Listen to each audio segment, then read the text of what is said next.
then when they turned back to the page before, it had the same words on it that it had when they read it the first time. मार्गी को ये और भी strange लगता है कि book के words same ही रहते हैं, बदलते नहीं। डिजिटल स्क्रीन्स में टेक्स्ट जो है वो डायनेमिकली चेंज होते रहते हैं। यहाँ पे दो टर्म आए, स्टैटिक और डायनेमिक। स्टैटिक यानी कि जो कि फिक्स्ड है, और डायनेमिक यानी कि जो कि मूविंग है, मूव होता रहता है, उसको बोलते हैं डायनेमिक। वो ये बता रही है कि कितना स्ट्रेंज है कि ये जो बुक्स हैं इनको अगर टर्न भी करो तो ये जो पेजेस हैं वो स्टैटिक ही हैं, और जो हमारी स्क्रीन से अगर उनको हम टर्न करते हैं तो वो डायनेमिकली मूव करती हैं। और वो ये बता रही है कि जब वो डायनेमिकली चेंज होते हैं एनिमेशन, तो उसके लिए वो ज़्यादा आई कैचिंग होता है। अभी आप देखो, आपको शॉर्ट्स की आदत होगी, ऐसे बस फोन लिया, स्क्रॉल स्क्रॉल स्क्रॉल, ये आपके लिए ज़्यादा इंगेजिंग है ना, और आपको फ्लेक्सिबल भी लगता है, 2 घंटे कब निकल जाए पता नहीं चलता है रील्स देखने में। तो भाई वो बता रही है ये चीज़ उसके लिए कितना फ्लेक्सिबल एनिमेशन वाला देखना। लेकिन जब बुक्स को वो पलट रही है तो सेम जो अभी उसने इस पेज पे देखा, उसने फिर नेक्स्ट पेज को टर्न किया, उसको वापस दूसरी चीज़ मिली। वापस जब उसने पहले वाले पेज को देखा, उसको वही चीज़ सेम प्रिंटेड मिली जो उसने पहले देखी थी। मतलब वो स्टैटिक है, लेकिन एनिमेशन वाले स्क्रीन पे ऐसा नहीं होता। तो ये जो स्टोरी है कैसे कंडीशन को दिखाती है, जहाँ पे एक डिजिटल टीचर्स का यूज़ होता है, digital laptops, digital study materials का यूज़ होता है। बुक्स रेयर हो चुकी हैं, पूरी तरह से रेयर हो चुकी हैं। ह्यूमन का कनेक्शन जो है वो लॉस हो चुका है, ना ही एक इंसान और स्टूडेंट्स के बीच में कोई कनेक्शन नहीं रहा, कोई भी कनेक्शन नहीं रहा। सिर्फ एक रोबोट आता है, मार्गी को पढ़ाता है, टॉमी को पढ़ाता है, और मार्गी टॉमी जैसे लाखों करोड़ों बच्चों को पढ़ाता है किस ईयर में, 2057 ईयर्स में। कहानी, ये जो स्टोरी है ना, ये टेक्नोलॉजी के ड्रॉबैक्स भी दिखाती है। हमें फ़ायदे तो बहुत दिख रहे हैं कि वाह एनिमेशन से पढ़ेंगे, अलग अलग पेजेस आएंगे, लेकिन कितना ये ड्रॉबैक दिखा रही है कि इसकी वजह से कितना बैड इफेक्ट्स पड़ रहा है। ड्रॉबैक का मतलब होता है बैड इफेक्ट्स पड़ना, ठीक है। किसी मार्गी के ऊपर कितना बैड इफेक्ट पड़ा है कि उसे अब बुक्स की आदत ही नहीं, ठीक है। उसने कभी बुक्स देखे तो है नहीं, उसने बचपन से देखा तो एनिमेशन वाली चीज़ें पढ़ी, उसको बुक की आदत ही नहीं है। तो ये एक तरह से टेक्नोलॉजी का एक ड्रॉबैक है, ठीक है। फिर आता है Gee, said Tommy, what a waste. When you are through with the book, you just throw it away, I guess. Our television screen must have had a million books on it, and it's good for plenty more. I wouldn't throw it away. Tommy बोलता है कि printed book एकदम waste है। कैसे waste है? एक बार पढ़ ली तो बस उसे फेंकना पड़ता है। एक बार पढ़ ली तो उसे फेंकना पड़ता है। पहले क्या होता था, अगर क्लास 10th के बच्चे ने कोई बुक पढ़ी तो उसके घर में कोई छोटा भाई बहन है 9th में आने वाला है, उसको बुक दे दी, उसने यूज़ कर ली। 9th के बाद फिर वो बुक्स किसी और के पास चली गई। इस तरह से पास आउट होते होते बुक्स का यूज़ हो जाता था। बट टॉमी क्या कह रहा है कि ये प्रिंटेड बुक एकदम वेस्ट है, एक बार पढ़ ली तो बस उसे फेंकना पड़ता है।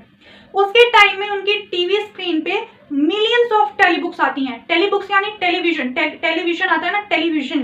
तो टेली बुक्स मतलब स्क्रीन पे बुक्स आना। हम लोग टेलीविजन यानी विजन का मतलब होता है देखना, बुक्स का मतलब किताबें, टेली बुक्स। अब वो टेली बुक्स कभी खत्म होती नहीं है और ना ही पुरानी लगती हैं। उसको लगता है कि ये जो प्रिंटेड बुक्स का सिस्टम था बहुत ही ज़्यादा इम्प्रैक्टिकल था, उसके लिए ये प्रिंटेड बुक्स कुछ खास इम्पैक्ट नहीं पड़ रहा था टॉमी के ऊपर। उसे लग रहा था कि इम्प्रैक्टिकल चीज़ है, पढ़ लिया फेंक दिया, कितना वेस्ट हो रहा है। इससे ये पता चल रहा है कि फ्यूचर में लोग कितना डिपेंडेंट हैं और एफिशिएंसी उनके लिए कितनी इंपॉर्टेंट है, ठीक है। जो फिजिकल बुक्स आज हम स्पेशल लगती हैं, मतलब बुक्स से आप मार्क करते होगे, उन्हीं के क्वेश्चंस आते हैं एग्जाम्स में, तो कितनी इंपॉर्टेंट है आज जो बुक्स हमारे के लिए, वो सिर्फ फ्यूचर में जाके एक आउटडेटेड चीज़ बन चुकी है जिसका आप कोई यूज़ नहीं। ये चीज़ से हमें एनालाइज करने को मिल रहा है। स्टोरी के साथ एनालाइज करते हुए चलो तो फिर स्टोरी और ज़्यादा इंटरेस्टिंग लगती है। Second, same with mine said मार्गी।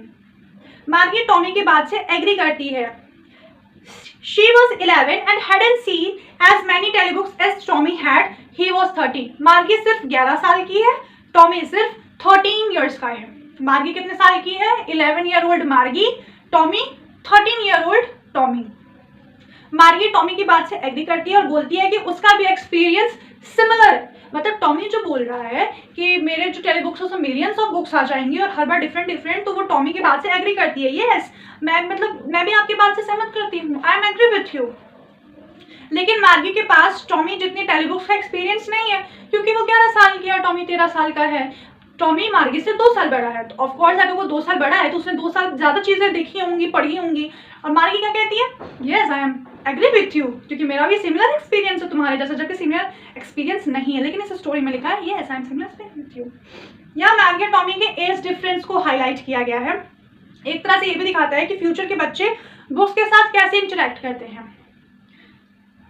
ऐसा टॉमी ने बोला था। हर चीज हर चीज स्क्रीन पर होती है और फिजिकल बुक देखना रेयर होता जा रहा है। She said, where did you find it? Margi पूछती है, ये बुक तुम्हें कहाँ से मिली? मार्गी क्यूरियस है कि ये जो टॉमी को ये जो ओल्ड फैशन बुक मिली, वो बुक को सोचो ओल्ड फैशन बोल रही है, कितनी बेइज्जती कर रही है बुक की। ओल्ड फैशन बुक कहाँ मिली? क्योंकि प्रिंटेड बुक्स उसके लिए एक अनयूजुअल सी चीज़ है। अगर अभी आपको कोई एक अजीब सी चीज़ मिल जाए और वो आपके दादाजी के टाइम पर अच्छे लोग उस चीज़ को अच्छे से यूज़ करते थे, बट अब वो यूज़ में नहीं है, तो आपको वो एक अजीब सी अनयूजुअल चीज़ ही लगेगी। तो सेम मार्गी को भी लग रहा है कि अनयूजुअल सी चीज़ तुम्हें कहाँ से मिली टॉमी? उनके टाइम पे बुक्स को, रेयर बुक्स को, इस पूरी स्टोरी में बुक्स को रेयर बुक्स बोलेंगे, रेयर बुक्स को देखना एक एडवेंचर की तरह नहीं लग रहा आप लोगों को कि एडवेंचर चल रहा है? वाह, एक रियल बुक मिली। अभी कोई डायनासोर आपके सामने आ जाए, जिंदा बचोगे नहीं। In my house he pointed, book में ध्यान दो, in my house he pointed without looking because he was busy reading in the attic. Tommy casually बताता है, नॉर्मल होकर बताता है कि उसे ये बुक उसके घर के एटिक एक स्टोर रूम होता है, ठीक है। ये मार्गी और टॉमी नाम से आपको लग रहा होगा कि ये फॉरेनर्स हैं, भारत की पैदाइशी नहीं है इनकी, ये विदेशी हैं। और इनका जो घर है, घर के ऊपर इस तरह से एक रूफ होता है ना, जैसे आपने शिनचैन नोबिता का घर देखा होगा, इस तरह से ट्रायंगुलर शेप में रूफ होता है। उसी के जस्ट ऊपर वाली लेयर में इनका स्टोर रूम हुआ करता था। पता नहीं किसके घर में देखा, मुझे याद नहीं आ रहा। निंजा हथौड़ी अगर आपने देखा होगा तो वहाँ पर जो निंजा हथौड़ी था वो ऊपर वाली रूम में जाता था, अपने स्टोर रूम में। वो स्टोर रूम था नहीं, उसको एटिक बोलते हैं। वो ऊपर जाता था, मेडिटेशन किया करता था वहाँ पे। और उसके छोटे भाई का क्या नाम था, कमेंट में बताना, मैं भूल रही हूँ, जो बहुत ज़्यादा रोता था। ठीक है, स्टोरी पे ध्यान देते हैं। टॉमी बताता है कि उसको ये बुक उसके एटिक यानी स्टोर रूम में मिलती है। वो इस बात में ज़्यादा इंटरेस्टेड नहीं लगता है क्योंकि वो बुक पढ़ने में बिजी है। उसको एक नई रेयर चीज़ मिली तो ऑफकोर्स लोग ज़्यादा ध्यान देते हैं। अगर आपको अभी कोई नई चीज़ मिल जाए तो आप उस पर थोड़े दिन ज़्यादा ध्यान दोगे, अब बाकी अगले दिन फेंक ही दोगे। तो टॉमी भी सेम काम कर रहा है, वो उस बुक पे अभी ज़्यादा ध्यान दे रहा है। और मार्गी के क्वेश्चन को बस ऐसे ही बता देना, हाँ मुझे वहाँ स्टोर रूम में मिली है, जाओ देख लो। एटिक का मेंशन इस बात को रेफरेंस करता है कि प्रिंटेड बुक्स पुरानी और भूली हुई चीज़ बन चुकी है। स्टोर रूम में कौन सी चीज़ें मिलती हैं जो या तो बहुत पुरानी हो जिसका कोई यूज़ ना हो। तो एटिक इस वर्ड को मतलब यहाँ पे रिफर किया गया है कि मतलब बुक एक ऐसी चीज़ बन चुकी है जो कि हमें एक स्टोर रूम में मिल रही है। व्हाट्स इट अबाउट वर्ड है, व्हाट्स इट अबाउट। मार्गी क्यूरियस है और पूछती है कि बुक किस टॉपिक पर है। अब बुक की बात हो गई कि बुक मिली, कैसे मिली, कहाँ मिली, क्या लॉजिक है इसके पीछे। अब मार्गी पूछती है कि इस बुक में क्या टॉपिक है, किस टॉपिक पे ये बुक्स हैं। टॉमी सेड स्कूल के बारे में है। टॉमी रिवील करता है कि बुक स्कूल के बारे में है, जो मार्गी के लिए एक स्ट्रॉन्ग रिएक्शन लाता है। ठीक है, ये लाइन स्टोरी का एक मेन थीम सेट करती है, जैसे स्कूल और एजुकेशन का इवोल्यूशन का मतलब होता है पीढ़ी दर पीढ़ी कैसे चीज़ें चेंज हो रही हैं। तो ये जब आप स्टोरी पढ़े हो आपके माइंड में भी आ रहा है ना यार, फ्यूचर के स्कूल्स कैसे होते होंगे, क्या सिस्टम होता होगा। तो आप भी क्यूरियस हो, मार्गी भी उस टाइम पे क्यूरियस है हमारे लिए, हमारे एजुकेशन सिस्टम को समझने के लिए। अगली लाइन क्या है, Margie was scornful school, what's there to write about school, I hate school. Margie irritated हो जाती है और बोलती है कि स्कूल के बारे में लिखने लायक है क्या। मार्गी अपने टीचर से इतना ज़्यादा फ्रस्ट्रेटेड है कि उसको स्कूल का नाम ही सुन के भड़क रही है। वो सोच लो कितना ज़्यादा उसके ऊपर टेक्नोलॉजी का असर पड़ चुका है, वो इतना भड़क रही है स्कूल के नाम से। उसका स्कूल एक्सपीरियंस अच्छा नहीं है तो वो नेचुरली अपनी नेचुरल फीलिंग के साथ नफरत करती है स्कूल से। आई हेट स्कूल।